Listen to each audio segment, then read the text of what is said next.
Diyan lang po kayo mga kapuso, magbabalik agad ang Balikanhan.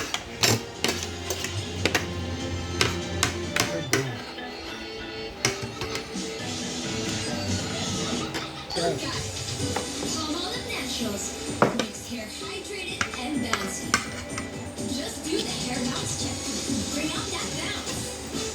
Nido Junior for toddlers 1 year old, 2 years old, and up to 3 years old with probiotics and DHA. Nido Junior. The use of milk supplements must only be upon the advice of a health professional. Can you give me more Proper taba? use of this product may be dangerous to your child's health. Go tayo. Pag may hamon, dapat may tabang para bumangon. Mag-Nescafe Original. May kapeng-kapeng sarap at aroma mula unang langhap hanggang huling higop. Dito ka na sa Nescafe Original. Pero wala kinagod na. Kasi sa ilalim ng Zephyr, may isang grease na may germs at Maharangan mga pinagod. Safeguard Power. Triple heat, clean, settle. Pati invisible grease na may germs at virus. Ito, daw, pag kinuha mo ng pinagod, isa na nga pinagod. Tulak mo na pinagod. Day for a day. Pero nakaiga.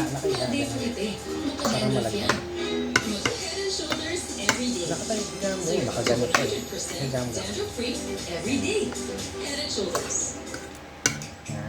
Ang Bear Brand Junior 1 Plus, 195 pesos Yan, now for diba? 100 grams. Also available in 2.4 kilograms. The use of no supplement was told by the advice of health professional. The unnecessary and improper use of this product may be dangerous to your child's health. Bear Brand Junior 1 Plus.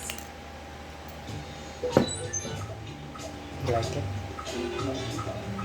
Para Delicious. isa ng traffic sa EDSA, isa po sa mga kakalakang solusyon ng Metro Manila Council ang pagbabago sa mall hours. Ang sabi kaya dyan ng ilang motorista, balita ang titig pa kalay. At sa rush hour, just company flyover retrofit.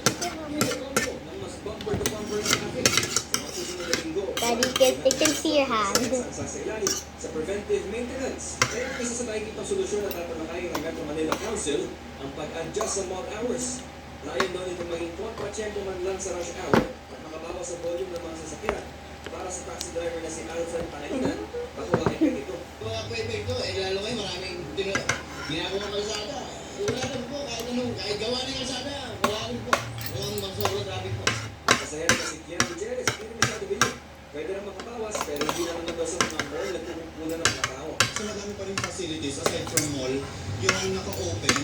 So yung tao, hindi lang basta though minsan, magiging factor siya na mababawasan ng konti. Pero hindi agad-agad ma-resolve yung traffic. Ang super na si Fernando Meral, naiintindihan ang layunin nito. Sabay-sabay yung lalabas. Very slow yan.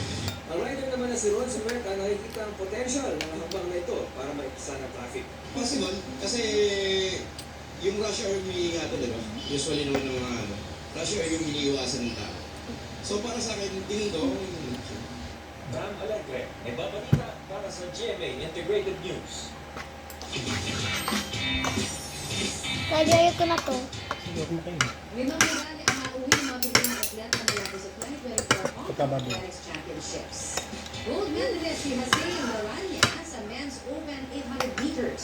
Natapos niya yan sa 1 minute and 52.11 seconds. Gold din para kay Christina Knott na natapos ang women's 100 One more? meters sa 11.52 seconds. Sa 57.15 seconds naman, nag-set ng tournament record si Lauren Hoffman para makagold sa women's open 400 meter